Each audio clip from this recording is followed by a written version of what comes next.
Hi everyone, welcome to the session on Python basics where I'll show you how to add all the element of a Python list, and while doing so we will use the following methods like you will use the sum function, for loop, while loop and the recursive method. If I have a list like whose content is 1, 3, 2, 3, 4, 4, 5, then the output is like how do we get 1 plus 2 plus 3 plus 4 plus 5, 15. And also if my list is in the string format, then also how do I get the output like 1 plus 2 plus 3 plus 4 plus 5, which is 15. So let's start. I have already created two lists, which is like list 1 and list 2. So I need to get the very first method is the sum function. So if I have this list here, my list is this, and I'll say sum of, I'll pass list 1, then the output is 66. Similarly, if I say sum of list 2, it will not work because we have the string here instead of integers. So that I will show you later on how do we calculate sum of a list which are in the string format. Now the next method is the for loop. Okay, the for loop. So before that we'll say that sum1 is equal to 0, and I'll say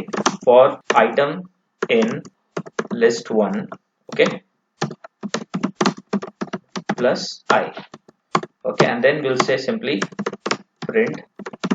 So you can see here this value, when we apply the for loop, it will be simply like we are just iterating. If you it will add the first element, second element, third element, fourth element till the last element, and will do the sum and will get the output. Now we are going to use the while loop. For while loop, what we'll do, we'll say two count. One is count is equal to 0, and the somewhere will keep the value is equal to 0. We'll say while count is less than the length of my list 1. Okay, I'll say sum2 is equals to sum2 plus, and then I will also say I need to increase the count, otherwise it will go in a infinite loop.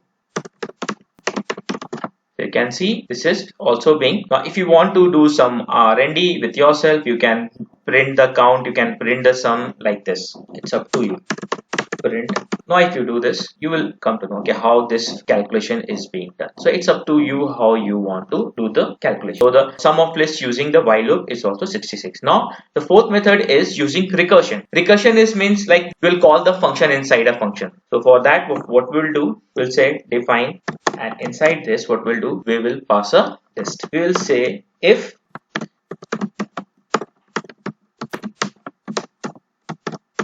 okay, what will happen here, I'll show you first. What is my list first? This is my list. So I'll copy the list here. Now the very first time, this is my total list. Okay, if the length of this list, like when we are working here, the length of the list is not 0, it will come here. So what it will do, it will return list of 0, value is 0, plus the sum of the list, where I'll start from 1 colon. Okay, so sum of the list 1 colon, it will take from here to here. Okay, again when it will call in the next iteration, it will return list of 0 1. Okay, it will be list of 0 plus list of 0 here, it will be means 1, and then this sum of the list, and then in the next iteration it will give this, in the next iteration it will copy from here, and that's how it will go until when the length of the list is 0, it will return 0. Okay, so let's calculate this, and you see the sum of the list using recursion is 66. You can do either this, or you can also say let's remove this like this. Whether you use else or use without else, also it remains the same. So that's how with using recursion we get the value of like the sum of the list. So in the first iteration it will pass 0 plus this.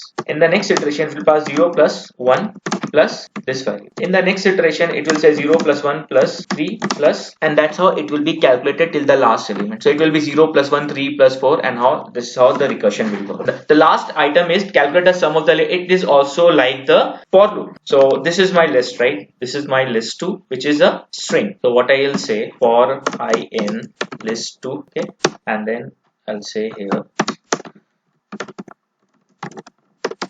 because it is the element which I am iterating of the list, okay, it is in a string form, so we have to explicitly convert it, and then we will say okay. So this is the way how we will add the items of a list in the string format which are integers. That's how we will use the 4 different methods which I have shown: the sum function, for loop, while loop and the recursive method. When I have shown you the mechanism how the recursion will work. So thanks a lot for watching the session. If you feel this video is helpful, please press the like button and subscribe to the channel, and I'll see you in my next video. Thank you.